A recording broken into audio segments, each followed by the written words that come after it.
सुनते हैं पुण्यदायी रमा एकादशी की कहानी। धर्मराज युधिष्ठिर ने भगवान श्री कृष्ण से कहा, कार्तिक कृष्ण पक्ष की एकादशी का क्या नाम है और इसको करने की क्या विधि है और इसके करने से क्या फल मिलता है, आप मुझे विस्तार पूर्वक बताइए। भगवान श्री कृष्ण ने कहा, कार्तिक कृष्ण पक्ष की एकादशी का नाम रमा है। यह बड़े बड़े पापों का नाश करने वाली है। इसका महात्म मैं तुमसे कहता हूँ, ध्यान पूर्वक सुनो। प्राचीन काल में मुचुकुंद नाम का एक राजा था। उसकी इंद्र के साथ मित्रता थी। साथ ही यम, कुबेर, वरुण और विभीषण भी उसके मित्र थे। यह राजा बहुत ही धर्मात्मा, विष्णु भक्त और न्याय प्रिय था और इस राजा की एक कन्या थी जिसका नाम चंद्रभागा था और उस कन्या का विवाह चंद्रसेन के पुत्र शोभन के साथ हुआ।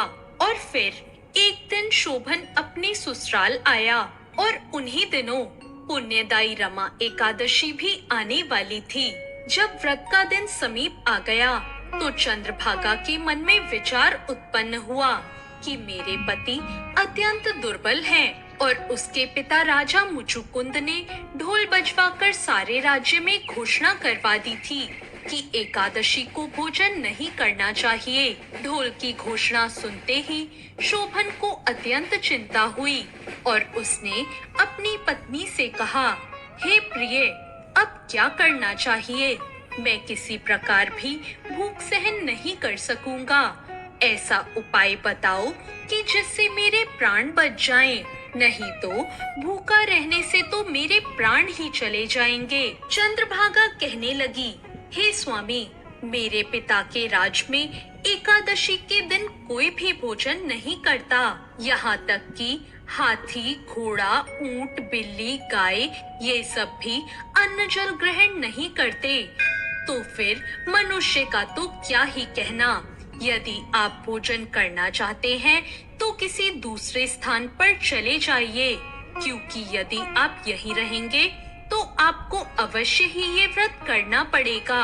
ऐसा सुनकर शोभन कहने लगा, फिर तो मैं अवश्य ही इस व्रत को करूँगा और जो भाग्य में होगा वो देखा जाएगा। और इस प्रकार का विचार करके शोभन ने व्रत रख लिया और उस दिन वो भूख प्यास से अत्यंत पीड़ित होने लगा। जब सूर्य नारायण अस्त हो गए और रात्रि को जागरण करने का समय आ गया, वो समय जो सभी वैष्णवों को अत्यंत खुशी देने वाला था, परंतु शोभन को वो समय बहुत ही दुखदाई हुआ, क्योंकि उससे जागरण नहीं हो रहा था। उससे तो भूख बर्दाश्त ही नहीं हो रही थी। प्रातःकाल होते ही शोभन के प्राण निकल गए।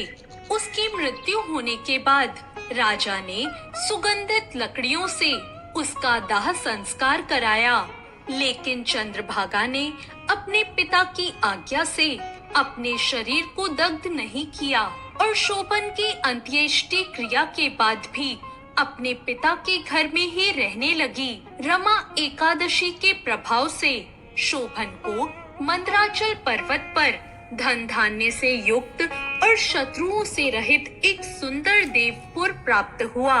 वह भवन बहुत ही सुंदर रत्नों, वैदुर्यमणि जटित स्वर्ण के खंभों से निर्मित था। अनेक प्रकार के स्फटिक मणियों से उस भवन की बहुमूल्य शोभा बढ़ रही थी। वहाँ बहुमूल्य वस्त्राभूषणों से युक्त चंवर विभूषित गंधर्व और अप्सराएं भी थी। वहाँ सिंहासन पर आरूढ़ ऐसा शोभायमान होता था मानो दूसरा इंद्र विराजमान हो। एक समय मुचुकुंद नगर में रहने वाला एक सोम शर्मा नामक ब्राह्मण तीर्थ करता हुआ घूमता फिरता उधर जा निकला और उसने शोभन को पहचान लिया कि ये तो राजा का जमाई शोभन है, और ये सोचकर वो उसके पास गया। शोभन ने भी उसे पहचान लिया और अपने आसन से उठकर वो उसके पास आया और उसे प्रणाम करके कुशल होने का प्रश्न किया। ब्राह्मण ने कहा कि राजा मुचुकुंद और आपकी पत्नी कुशल हैं। परंतु हे राजन, हमें आश्चर्य हो रहा है। आप अपना वृतांत हमें बताइए कि जो सुंदर नगर कभी किसी ने नहीं देखा, ना ही सुना, वो आपको कैसे प्राप्त हुआ। तब शोभन ने कहा, कार्तिक कृष्ण पक्ष की रमा एकादशी का व्रत करने से मुझे यह नगर प्राप्त हुआ है, परंतु यह अस्थिर है। यह स्थिर हो जाएगा, ऐसा कोई उपाय कीजिए। ब्राह्मण ने कहा, हे राजन, ये स्थिर क्यों नहीं है और ये कैसे स्थिर होगा? आप मुझे बताइए, मैं इसके लिए उपाय अवश्य करूंगा। शोभन ने कहा, मैंने इस व्रत को श्रद्धा रहित होकर किया था, इसलिए यह सब कुछ अस्थिर है। यदि आप मुचुकुंद की कन्या चंद्रभागा को यह सब बता दे तो यह स्थिर हो जाएगा। ऐसा सुनकर उस श्रेष्ठ ब्राह्मण ने अपने नगर में लौटकर चंद्रभागा को सारा वृतांत कह सुनाया। ब्राह्मण के वचन सुनकर चंद्रभागा बड़ी प्रसन्न हुई और ब्राह्मण से कहने लगी, हे ब्राह्मण, ये सब बातें आपने प्रत्यक्ष देखी है या स्वप्न बता रहे हैं? ब्राह्मण कहने लगा, हे पुत्री, मैंने तुम्हारे पति को प्रत्यक्ष देखा है, साथ ही किसी से विजय ना हो ऐसे देवताओं के नगर के समान उनका नगर भी देखा है, और उन्होंने कहा है कि ये नगर स्थिर नहीं है। जिस प्रकार वह स्थिर रह सके उसका उपाय करना चाहिए। चंद्रभागा ने कहा, हे ब्राह्मण, तुम मुझे भी वहाँ ले चलो। मुझे अपने पतिदेव के दर्शन की लालसा हो रही है। मैं अपने किए पुण्य से उस नगर को स्थिर बना दूंगी। आप कोई ऐसा कार्य करिए जिससे उनका और हमारा संयोग हो सके, क्योंकि वियोगी को मिला देना महान पुण्य है। सोम शर्मा यह बात सुनकर चंद्रभागा को लेकर मंदराचल पर्वत के समीप वामदेव ऋषि के आश्रम पर गया। वामदेव जी ने सारी बात सुनकर वेद मंत्रों के उच्चारण से चंद्रभागा का अभिषेक कर दिया। तब ऋषि के मंत्र के प्रभाव और एकादशी का व्रत करने से चंद्रभागा का शरीर दिव्य हो गया और वह दिव्य गति को प्राप्त हुई। इसके बाद बड़ी प्रसन्नता के साथ वो अपने पति के निकट गई। अपनी प्रिय पत्नी को आता देख शोभन बहुत प्रसन्न हुआ और उसे बुलाकर उसने अपनी बाईं तरफ बिठा लिया। चंद्रभागा कहने लगी, हे प्राणनाथ, आप मेरे पुण्य को ग्रहण कीजिए। अपने पिता के घर जब मैं 8 वर्ष की थी, तब से विधि पूर्वक एकादशी के व्रत को श्रद्धा पूर्वक करती आ रही हूँ।